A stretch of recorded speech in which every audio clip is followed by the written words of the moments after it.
All right, we're going to get started. Appreciate everybody joining us today.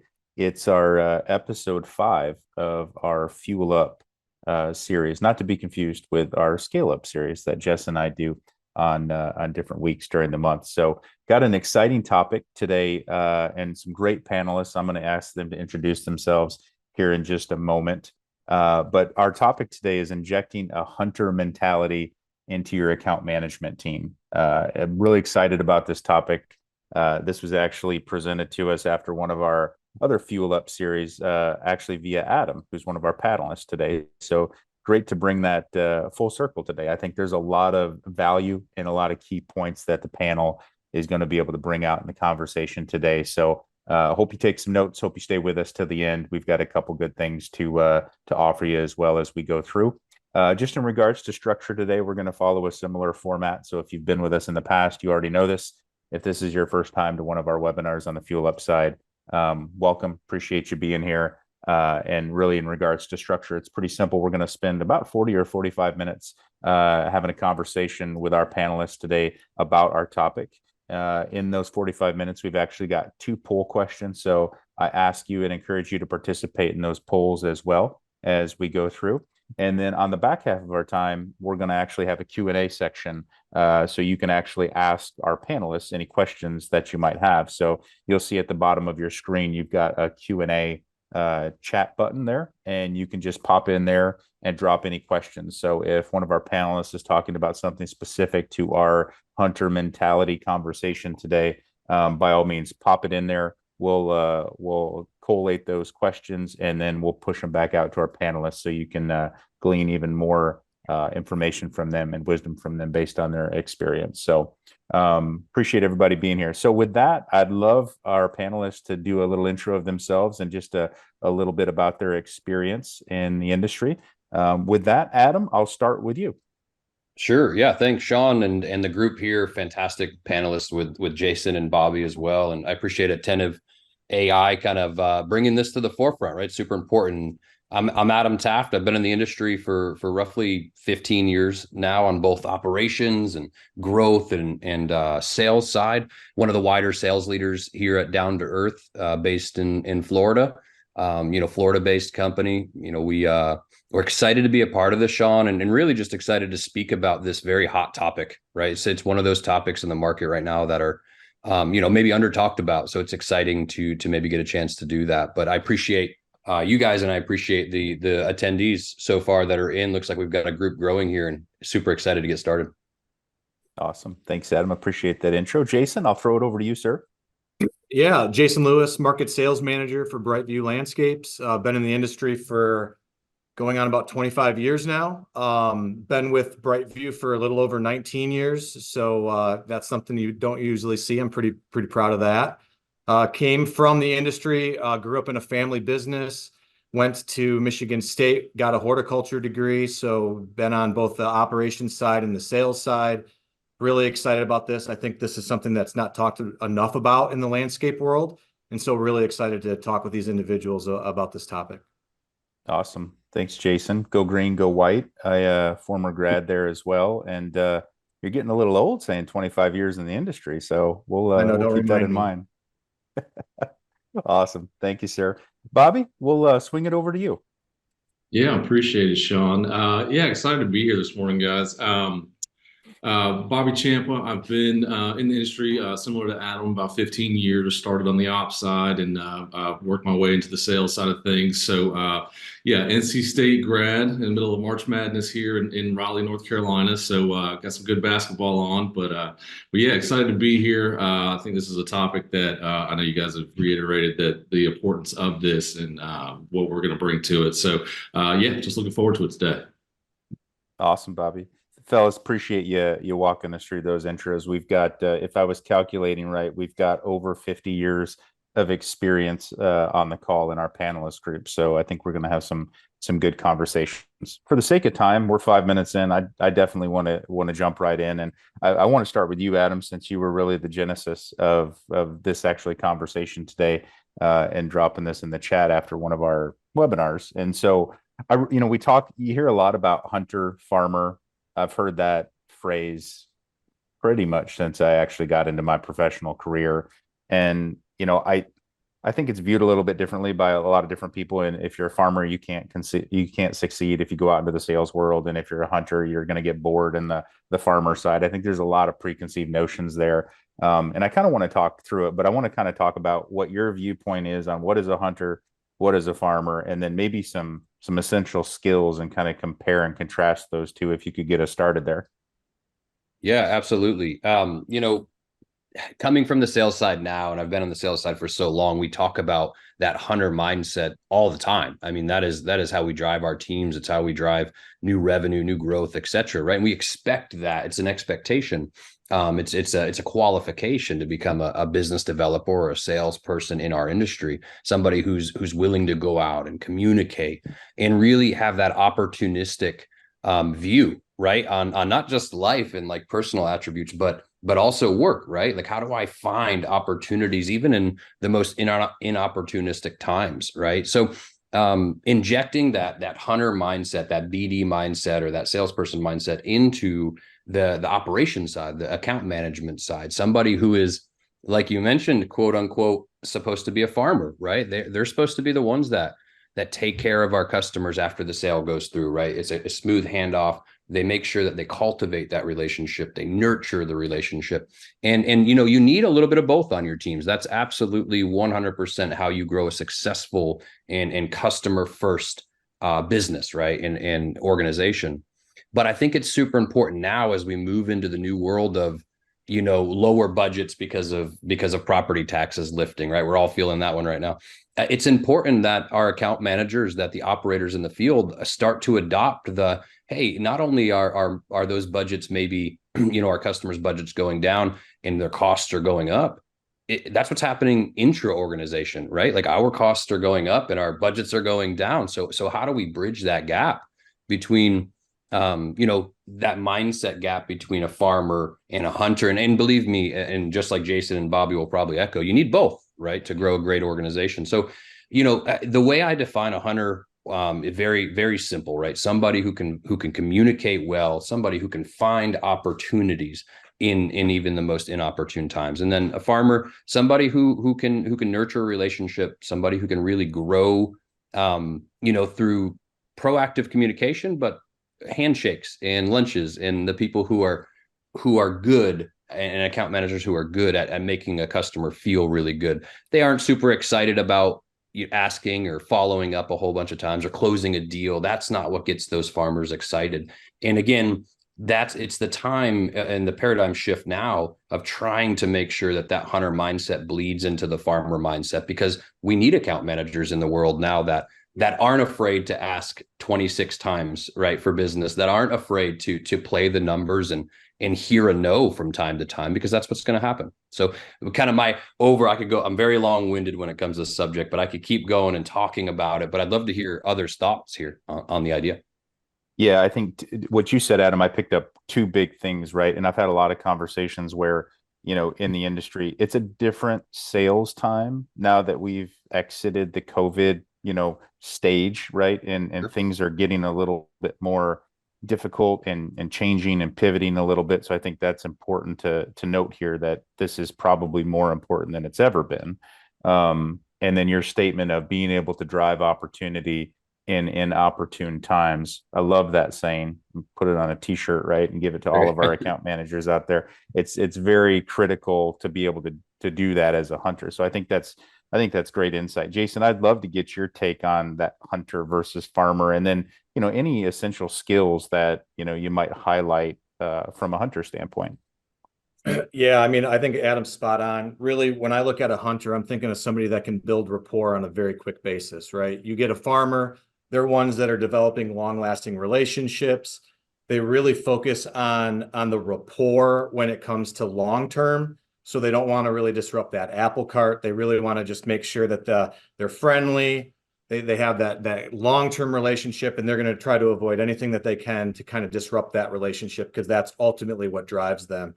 And what you're seeing now, and trying to get more of a hunter mentality into the business, is finding individuals that really can build rapport quickly, are really persistent.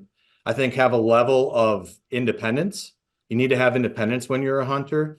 And then really, I think one of the biggest things that I've seen in my tenure has been individuals that can forget quick, right? We're going to get rejection a lot of times as hunters very often. And so I've seen typical hunters are able to get the no, take a deep breath, move on, and go to the next one. Whereas farmers will dwell on it for a long time, or maybe not even put themselves out there because they're afraid of getting that rejection. So I really think those are really, to me, the two differences between a hunter and a farmer. Yeah, that's great, Jason. Couple more gold nuggets in there. I'm looking over to the side because I'm actually pinning some of this stuff down. But the forgetting quick thing, ugh. I mean, I feel like we've probably all been there, but like having a short memory, I've heard it termed as well, right? It's I think it's necessary because if you're this roller coaster of emotions every time you get a no, you're not going to be able to keep your focus, it sounds like. So I think we've probably all definitely experienced that. So great feedback there. Bobby, I'd love to get your insight and then, maybe even couch it in the way of, are there any immediate things that your sales team can do to really cultivate, this hunter mentality? We have our business developers, we have our new business sales professionals in these organizations, and we have, whatever it is, call blitzes, we've got sales kickoffs, we've got all this stuff for them to actually go out and, I always term it as like leave the cave, kill something, and drag it home. I don't know. I just love that saying, so I try to say it as much as I can, right? But we have these account manager meetings as well in our business, and they have a rhythm, and typically it's a weekly rhythm. But it'd be great to maybe get your insight on how we can cultivate that mindset or a couple key points there. Yeah, yeah, absolutely. One thing I would like to say, yeah, the rejection. It's my team will tell you my famous last words are thick skin. We've had to have it. It's there, you're not going to survive without it. But yeah, in regards to the hunters, I think you kind of get that maybe that aggressive mindset when you think of hunter, but I think more of a bigger picture in regards to how prepared a hunter is, how organized a hunter is, and how patient a hunter is. You think about even if you compare it exactly to hunting, it's not like these guys are waking up at 4 o'clock in the morning and they're packing their whatever they have to get out into the woods. I mean, they're set the night before, so you're talking about call blitzes and big sales campaigns and things like that. That's something that you have to really plan for beforehand, and then execute, and then actually be patient and wait for the things to come back to you, and take advantage of the fruits of your labor. But yeah, it's something that then talking about the farmers too. And Adam touched on one thing where the farmers don't get too excited about a sale, but I've seen it numerous times where we have a team meeting every week with all of our account management, production management teams, and we go over kind of our work order report and what's going on and what are the new sales coming in, enhancement wise, and things like that. And you see guys really perk up when someone's pushing through some big, new renovation jobs and things like that. And so, I think collectively, kind of, I don't know if it's like a herd mentality kind of thing, but it gets the energy going. Even at 7 o'clock in the morning, these guys get pumped up, even on the farmer side. So, I mean, but I totally agree. The farmers, they definitely cultivate the long-term relationships, but those long-term relationships, they don't even realize it. It gives them the opportunity to really be able to go for the ask and ask for the enhancement work. So, but yeah, Yeah. that's my 2 cents. No, I think that's great, Bobby. I mean, like, just trying to reiterate some of this good, gold coming out of the conversation, preparation and patience. It's it's crazy how ridiculously obvious that is to actually hunting. If you've ever hunted out in the field anywhere, the patience and the preparation are basically what lead to successful hunt out there.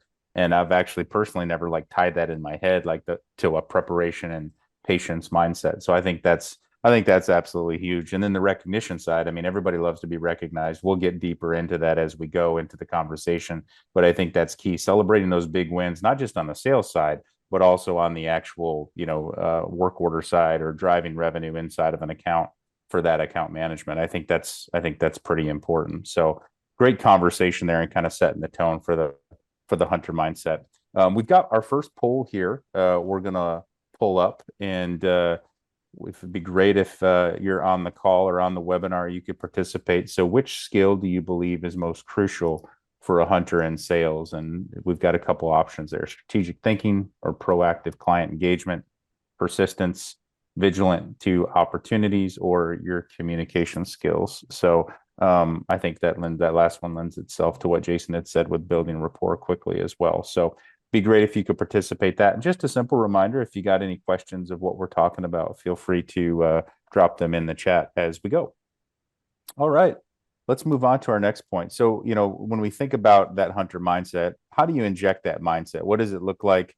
What are some tangible actions that account managers can take? So, Bobby, I think I'd like to stay with you on here, and maybe we can talk about maybe some, how can you train your AMs to look beyond the standard maintenance contracts, train your eyes to really look for upselling and cross-selling opportunities? I remember when I first started, walked out on a site, I didn't know what I was doing, right? Like I account managed a couple really large sites, and I probably shouldn't have been based on my skill set at that time. And if there was a tree that was down, okay, I could see that. Let's work on driving some revenue that way. But maybe you could talk a little bit about that training vein, and then how to train those eyes when you're out on site and always be looking for those opportunities. Yeah, absolutely. The one thing I would think that could really help is to educate yourself. I know whenever I was first getting into this industry, and I say that and not in direct regards to the landscape industry. Train yourself into what your customer is, their industry. We're a part of so many different associations and networking associations that are tied to commercial real estate and things like that. And we need to kind of figure out what's driving these customers' budgets. We come in sometimes with just that landscape mindset of weeds, bushes not being pruned or whatever it is. But what's the big expense to your customers? Is it the asphalt? Is it sidewalks? Is it roofing issues? What really drives their main big spends for the year? And then you can kind of parlay that into what you can look for, buckling sidewalks from tree roots, and asphalt issues from overrunning irrigation and things like that. So I think educating yourself on to what your customer really invests in their properties, whether it's commercial or HOAs, POAs, things like that. And you got to understand what they're spending the most of their money on. And in reoccurring maintenance may be their biggest expense, and figure out why that is, compared to other things that they have to worry about. I mean, there's just so much of what we do in regards to the landscape that affects so much more of the buildings and everything else in the property. Yeah, I think sometimes us being in the industry, especially us that have been in the industry a long time, I think we almost become desensitized to those 2 points, Bobby, right? Like we forget how much of their budget we're actually impacting, which is a lot of times large. If it's in an evergreen market, it's obviously landscape, typically year round. If you're in a seasonal market, the landscape is obviously a piece of it, but the snow budget also comes into it. But I think what we do is really important. And sometimes I think we get into that rut of thinking we're just out maintaining the landscape, right? But I don't think our customers, especially our more mature customers and how they do business, think of it that way. They think of it as a strategic advantage, and certainly it's an expense to their budget, but it also impacts on how they actually go to market in their business as well. So I think those are 2 key points, with them really being predicated on educating yourself about your customer.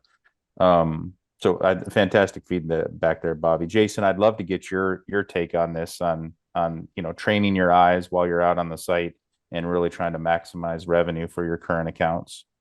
Well, I think one thing is first getting your tunnel vision off of it's just landscaping. Bobby really said some really important things. We all need to understand that we're competing for dollars with other industries, right? Like, so you brought up, asphalting, janitorial, roofing. If a big project goes on where there's something in another industry that's doing something on that project, that might mean less dollars for you to spend in upselling or contract. So being cognizant of the fact that we're competing for those dollars with other vendors and other industries, I think is really imperative. So how do you start to change your mindset and your talk track with your clients to essentially grab those dollars, right? Get the dollars before other industries. I think that's a really important thing to do. And then when you kind of set this up, Shawn, where you have to really train AMs on where to look. And one of the things that I think is a really easy low-hanging fruit is most of us work within a standard scope within a market, right? You've got your mowing, your trimming, you've got the pruning, the cleanups, and so on and so forth. So getting our account managers to truly understand what that standard scope of work is, and then going, all right, what are some other services that can be in scope or can't be out of scope? At least getting them to start to understand that, like things like annuals or mulch or an extra fertilizer application, right? These low-hanging fruits that sometimes are in scope or sometimes out of scope, training your account managers and like, hey, go there first, because a lot of times clients know what those services are, the low-hanging fruits. I think those are a couple things that you can start to do right away. Yeah, that's great, Jason. It's almost like levels, right? That when I'm hearing you talk about it, like it's like what's above the line, and above the line being your standard maintenance contract based on whatever geographic area you're in the country. But what's below that line, but what's easy to potentially talk to your customer about, where they might not have the money for mulch or fall mums or spring pansies. They might not have that in their recurring budget, but maybe there's some capital money over here, and understanding how they budget and how they think about that and maybe that money's just sitting there waiting to be taken and adding value to your customer. But maybe if you're not out there proposing it or having conversations about it, they'll just maybe save it and not use it. Yep. Awesome. Adam, specific to this conversation, let's talk a little bit about client engagement strategies. So, engaging in conversations with your customers, that's what it's going to take to actually, drive revenue inside of these accounts and really have more of that hunter mindset. Can you kind of walk us through that a little bit more in a deeper fashion?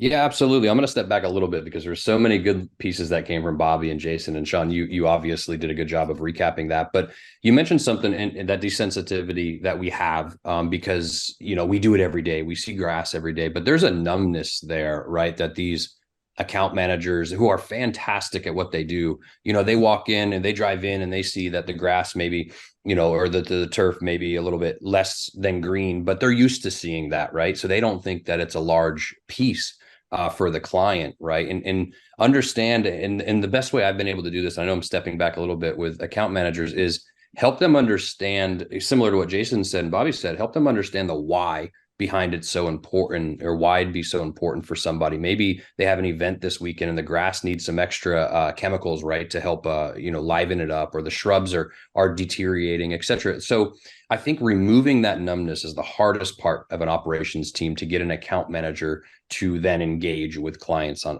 a monthly, a weekly, a daily basis. So, and that kind of leads me in to the client engagement piece, right? I think a lot of times account managers see, the monthly walks we do, or the every 2 week walks, depending on the size of the property that they're taking care of, as a mundane task. They need to be excited about that, because that's their engagement opportunity to talk to clients, to show them the vision, to solution sell based on what they're seeing on the property, and ask great questions, right? It kind of goes back to the hunter mentality versus the farmer mentality. What we've noticed, and I think Jason and Bob, you probably echo this, our BDs, our salespeople, were the paradigm shift of them actually listening to clients versus talking so much is something that we're working on, right?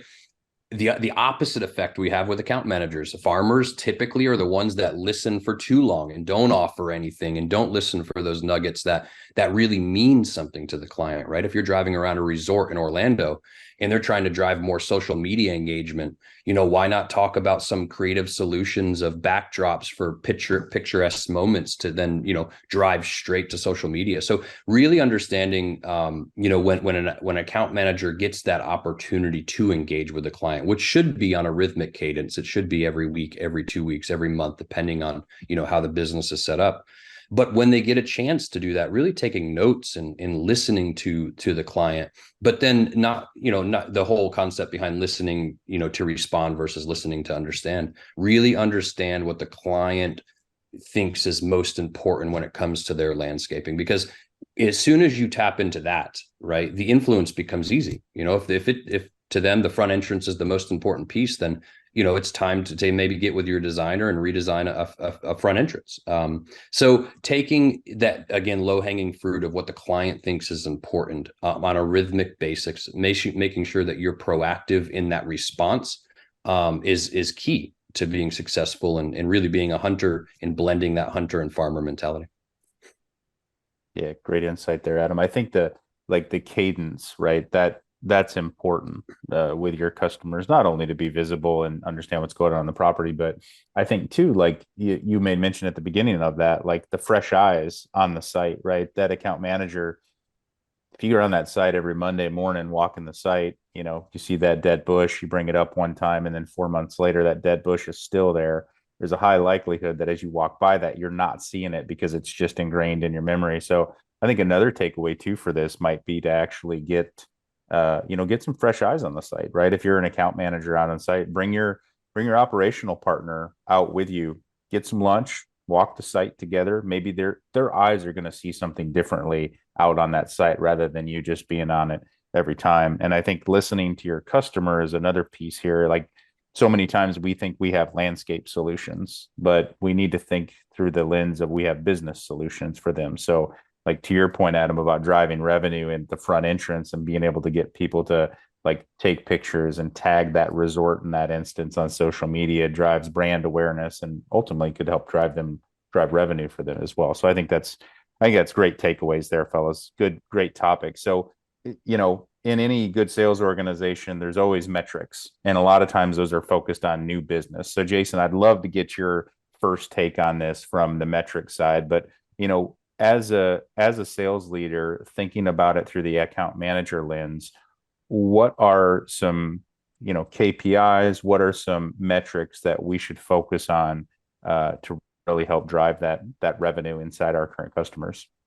Yeah, I think Adam said it really, really well, where you need to establish a cadence of client meetings, meaning what are your top tens? What is your cadence on a regular basis to build that rapport with them? And what I like to say all the time is earn the right for that extra work, right? We sometimes think that we just get the work because we're on the site, but I really think that a mentality that we should have is you have to earn the right for ancillary services or extra work. Earn that right. So I think developing a calendar of what are your top clients? What does the cadence look like that? What's the next tier? Maybe what are some of the cadence that you develop your operational partner to maybe support on that? I think that is really critical is getting that cadence going. And also how they like to be communicated to, right? One of the things that I see a lot of times with account managers is they communicate with clients based on what they're comfortable with, instead of asking the question to the clients of how do you like to be communicated and adjusting that way. Another thing that I think is an important KPI is it seems simple, but establishing personal goals. I know, Shawn, you've known me for a while, and you'd be amazed at how many account managers have no goals in mind in regards to what they want to accomplish and go out and get. And so it's really hard, in my opinion, to establish KPIs or an end goal if you haven't even established what you want to accomplish for that year or for that quarter or for whatever it is. So I think really organizing your week, getting a cadence with your clients and how they want to be communicated, and then establishing that personal goal that you want to accomplish personally, not the organization, but what you personally want to accomplish, is the foundation to then establish things like touches, and all those other items. Yeah, that personal goal is super important. And I encourage anybody that's out there, right? If you're at a landscape company or you're a leader of a landscape company, have this conversation with your team about the personal goal. Sometimes we're too corporate, right? Like let's make this personal. The business has goals and those are important, but let's have a personal conversation about what you as an account manager or your account managers as a sales leader or owner of a business want to achieve. Like that. I mean, I know when someone comes to me and has a conversation to me about a corporate quota, it means something. I'm not saying it doesn't. But when someone says, like, Shawn, what do you want to achieve personally here in regards to driving revenue for the business? It's a different feeling for me. I mean, I'm feeling like I'm part of something larger, and it also is helping me understand that, okay, I have ownership over this number and I really need to drive it, whether I'm an account manager or whether I'm out there, selling new work as well. So great insight there, Jay. I appreciate it. Bobby, how about you on the KPI side? Anything specific to this conversation for the account management team? Yeah, first I'd like to say, yeah, the personal goals and setting that cadence, that's spot on to keep things moving. But I mean, just nuts and bolts sides of things, a penetration rate, just seeing how much you're actually selling compared to what you're servicing in maintenance. I know it will tell a story, won't tell an entire story because I understand that, most of your enhancement sales are probably going to come out of your top, 15 to 20%. So it doesn't show completely, what you're actually trying to sell out there, but a penetration rate, I mean, it's just kind of down dirty, quick way to look at what are you putting out there and what's coming back to you. Yeah, I'd probably have to leave it at that. Bobby, just so everybody understands, can you kind of detail out your Yeah. pen rate or your penetration rate on what that actually means? Yeah, so it's just based against how much so if you have $1 million worth of recurring maintenance that you're servicing and you sell $250,000 a year, you have a 25% penetration rate. So it's just based on the maintenance accounts that you're servicing for the year. Awesome. Yeah, Sean, No, I I'd like to think, jump in there too, if that's okay. yeah, Adam, go ahead. Bobby, fantastic thoughts there, right? Because penetration rate, the pen rate is super important in our industry. That's what we're tracking, right? That's what we're saying. Hey, how much is the lifetime value of this relationship, and is it bilateral? Because those are things we're measuring all the time. But the KPIs, right? When we talk on the number basis of KPIs, I think a lot of times when we present those KPIs to business developers and account managers alike, specifically account managers, when it comes to the daunting realization of, wow, I'm being tracked and my performance isn't just how great this grass looks or how well the shrubs are cleaned up. That's their motto, right? I'm being tracked on a numbers basis, and that's daunting, right? To some account managers who have only ever shaken hands and taken care of customers, right? So I think there's a way to present that as not only a safety net for those type of employees for longevity in an organization, but also a way to reverse engineer the numbers so that the KPIs are a successful outcome of their output, not and like how do we get them to that goal? That's how we should present a KPIs, conversion rates, close rates, pen rates, as well as how much paper am I putting on the street, right? What's my expected close rate on that? And when you do that for an account manager who maybe isn't traditionally, numbers focused, let's say, you simplify it for them. And as soon as you simplify it and you use numbers to do that, typically account managers buy into it, and you're able to help them understand and realize that KPIs are just there as a safety net. They're just there to help you get to your goal. And if you crush them, you're going to crush your goal. And here's the numbers. They prove it. So just my 2 cents on that. Yeah, I think that's a great tie out, Adam. I mean, it's amazing. It ties back to what Jason mentioned with the personal goal. And I've personally seen the dread fall over account managers' faces when you start talking about penetration rate and you start talking about, that hateful word for farmers is the quota, right? And so I think pivoting a little bit in how you deliver it and having that personal touch with it, I think is more important than having them go from worrying about it to actually going, how do we get there together? And I think that also probably in your cadence, in your weekly sales meetings or your weekly account manager meetings, whatever it might be, I think that provides an opportunity too. If you're talking about these KPIs, it gives you a common language, right, as a business and as an organization to talk to. But, it also ties back to taking the teammate out on a site and saying, look, hey, I've got 25% penetration. I'm halfway through the season. I need to be at 50 by the end of the year. I'm tracking, but I need some help to actually get there because most of their budget might be spent, right? But to actually take another account manager with you or your ops leader out with you and have a partnership there to try to drive that KPI, that's the kind of discussions that actually create results and having that teamwork between your team rather than having the dread that you mentioned, Adam, come over everybody's face when you start talking details. Well, it's amazing the level of ownership and accountability that happens when it's your goal versus somebody else telling you what the goal is, right? And so having that just mentality change of it's my goal, I created it, I'm going to do what I need to do to be successful to my goal versus this is what you're going to do because we told you to do it. I've noticed big time in account managers, business developers, as soon as you establish that goal and you hold them accountable to their own goal, the ownership of it completely changes. Yeah, fantastic point. Great. Well, I think we've got our second poll that we want to pull up here. And while we get that pulled up, I'd love to have any of our attendees drop any questions in the chat. Looks like we've got a couple in there already. But if you have any questions for our panelists or our discussion, by all means, drop those in. So our second and last poll would be great if you can engage here. What's your biggest challenge in cultivating a hunter mindset within your team? A, identifying key skills and traits of a hunter. B, training account managers to be hunters. C, motivation and incentive alignment. Or D, measuring the effectiveness of hunter strategies. So it'd be great if you could engage with us on that poll as well.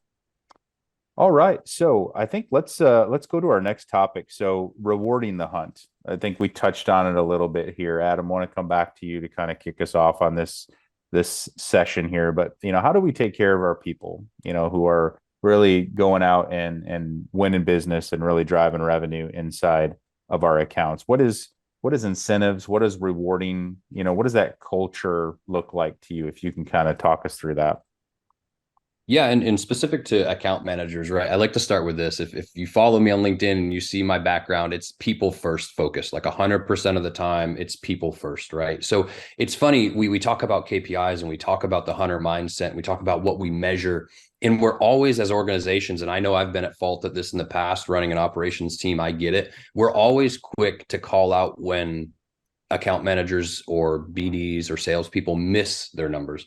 We're very slow to call out when they crush their numbers. And I think that's a pivotal piece in our kind of blue collar industry of actually, acknowledging beyond the negativity talk, but to the positive side, right?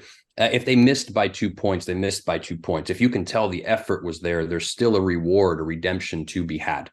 And I think that's where we miss quite a bit in our industry, and it's as a whole. I don't think it's one company over the other. I think as a whole, we're in this industry where we're always up against the clock, and we're always up against, hey, can I reward this person because they missed, or maybe they miss all the time and I'm always being negative. I think that's one of those pieces that we can really help with. But rewarding, right? Where a lot of us and a lot of our crews and a lot of our individuals that work for organizations are motivated by money, by the dollar bill, and that's why we're in business, right? That's why all of us do it. We have families, we have other pieces like that. So I think the mentality behind rewarding account managers comes down to great incentive plans, making sure that it's as close to a business developer's, reward and commission plan as possible, not just the 0.5% or taking away percents or et cetera. It becomes, how do I create a tiered commission plan that will keep this account manager hungry throughout the year? So if they hit their number in July, right, halfway, or June, halfway through the year, how do I keep that person and that employee excited to sell more? And that's the hunter mentality that you can start to drive with a fantastic tiered commission plan. Maybe it's a race to 25% penetration rate, and as soon as they get there, they jump up a tier and they become a little bit more incentivized to penetrate a little bit more. But that's the piece, right? Is how do you build a commission plan, and how do you reward excellence rather than just being negative and talking negatively about missing goals? So big piece for me is positivity and a fantastic commission plan. Two great points there, Adam. Especially, I would say maybe the positivity piece, probably like foundational. I think as we get into leadership, we're getting into leadership a lot of times because we've shown our ability to solve problems. So we're always troubleshooting, we're always looking for things. And when we look at a sales professional or an account manager's, bottom line, we're trying to troubleshoot why we were 2% from our goal, or why did we go over? But celebrating those wins and recognizing the positivity that's inside those wins, I would argue should be more of what we do rather than, the troubleshooting and analyzing. Sure, it has its place. But the positivity is what's going to get the motivation up for the team for sure. Bobby, would love to get your insights in this on, rewarding the hunt, so to speak.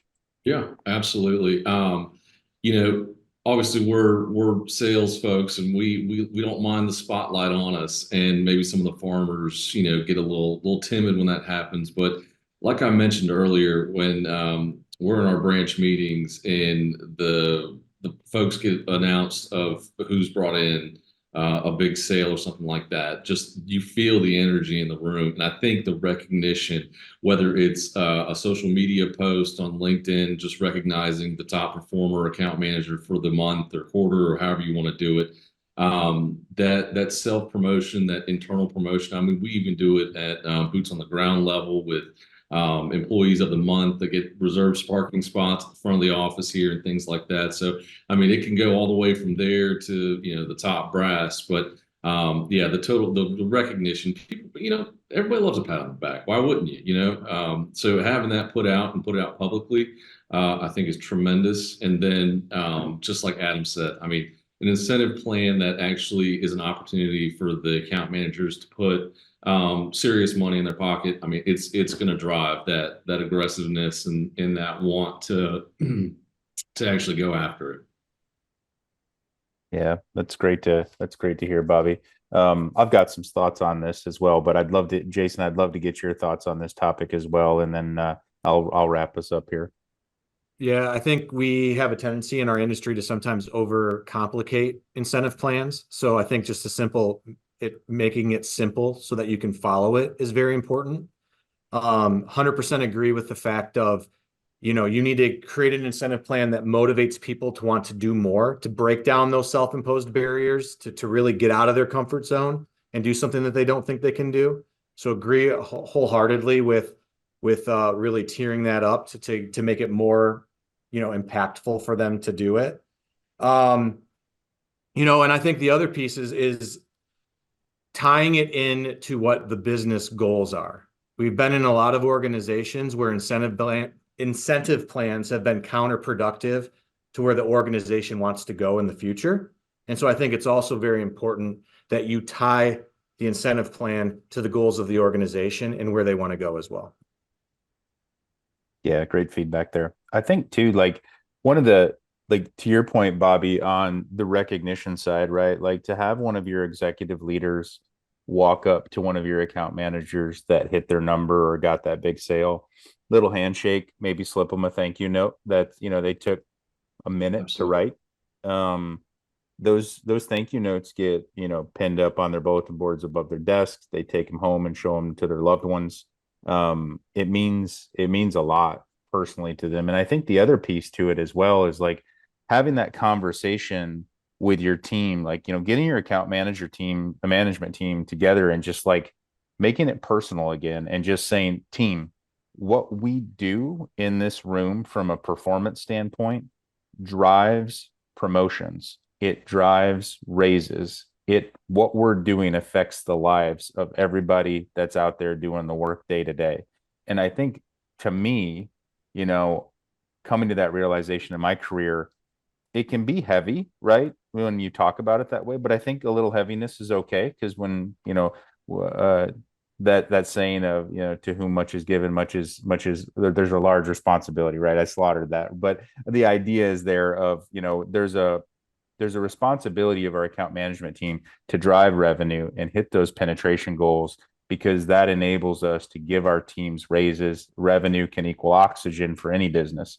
And so I think that's an important piece as well to like just make that personal. And we've got a bigger goal as a team rather than to just go out and hit some corporate number. But how do we really make it personal? Good. I think that's great feedback, team. All right. So I think we're going to get to our last section here, but we want to take a quick pause and we're going to actually pull up our deck here.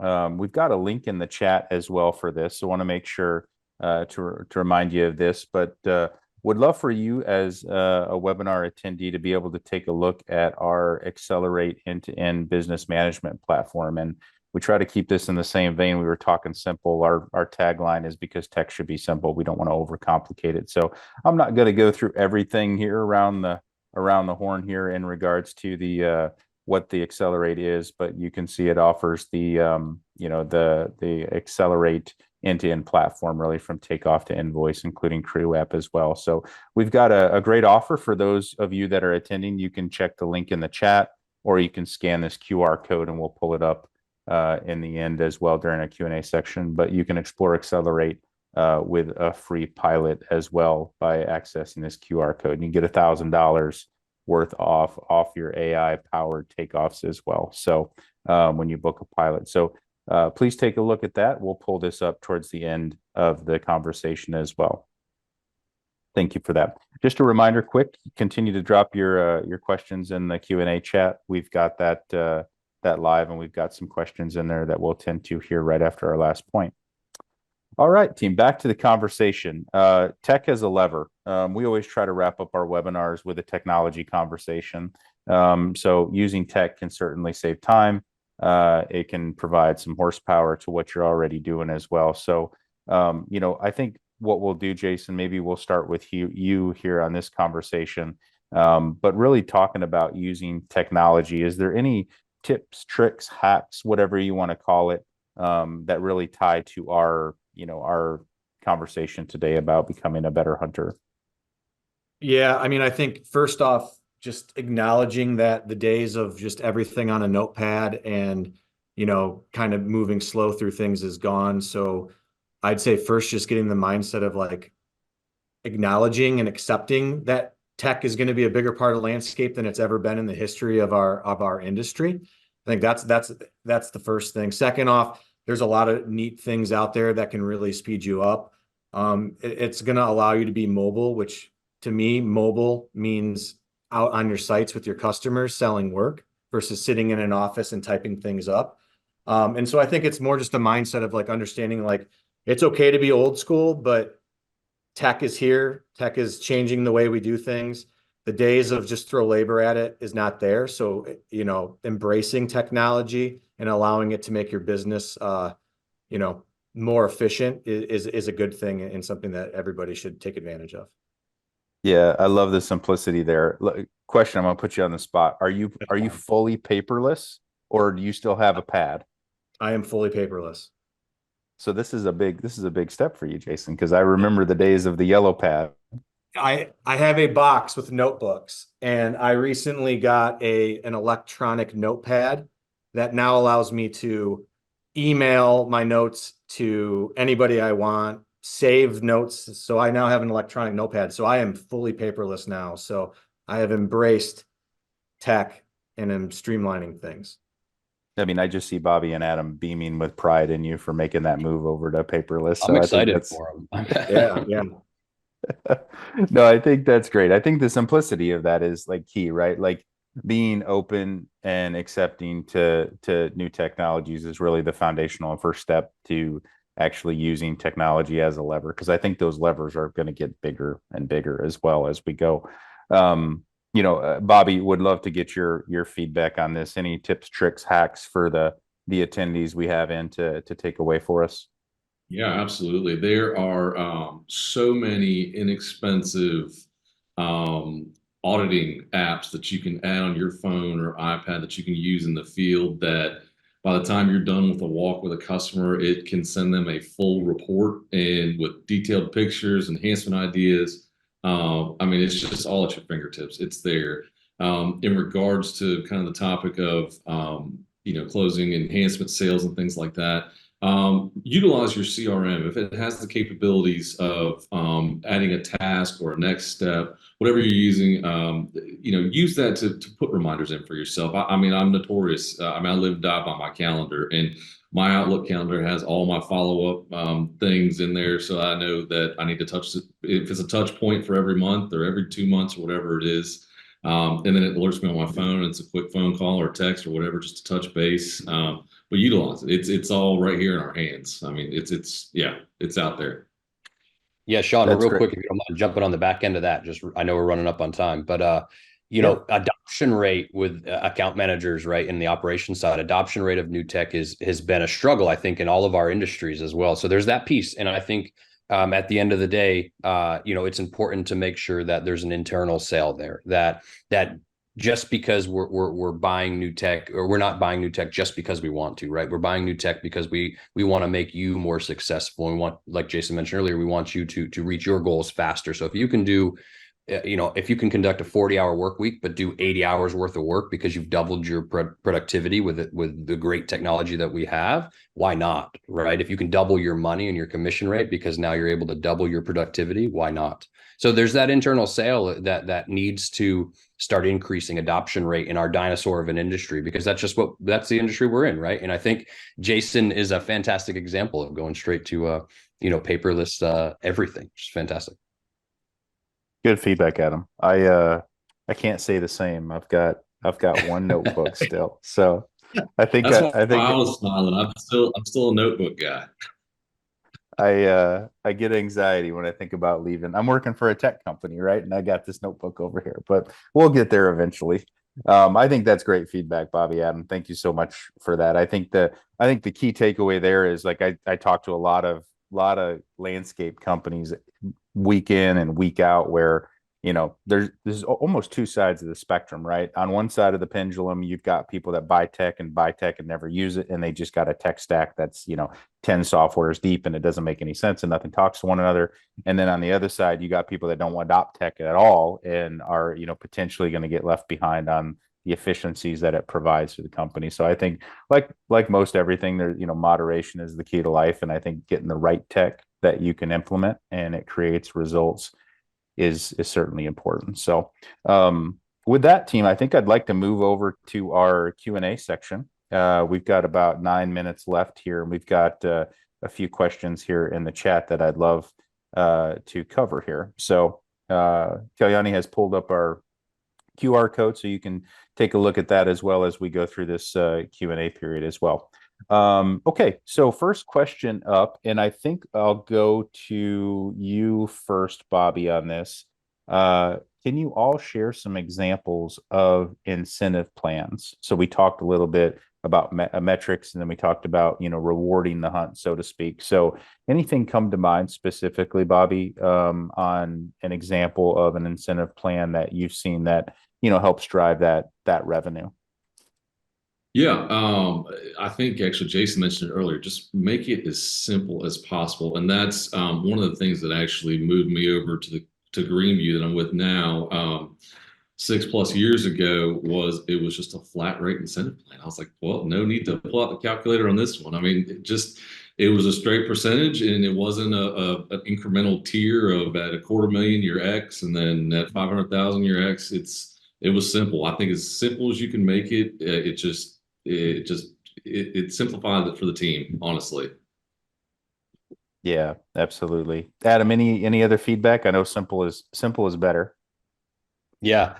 I think there's simplicity in both versions. I think there's simplicity in a blanket coverage percentage. I think we've got another chat there just underneath of it that kind of asks about it. Maybe we'll get there. But yeah, I mean, if you do 3% up to 25% penetration rate, and then you simplify it by just jumping 1% or 2% to the next goal of the company. Again, I think we use some real live examples today of 25% and 40% penetration rate, et cetera.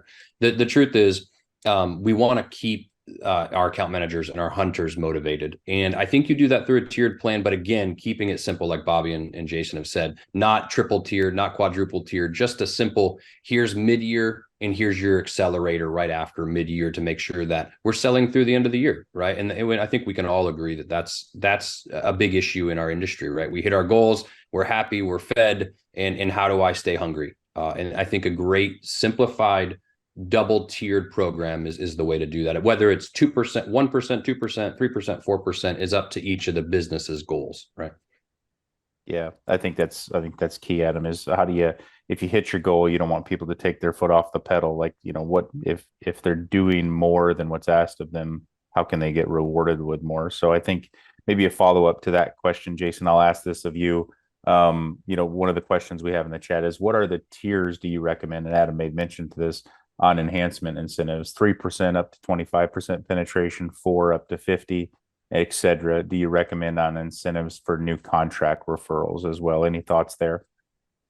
Yeah, I think it's really what comes down to the goals of the organization, truthfully, right? You gotta align it to that. So whether it's a penetration rate or it's an overall dollar amount, I think it just needs to be consistent with where the company wants to go.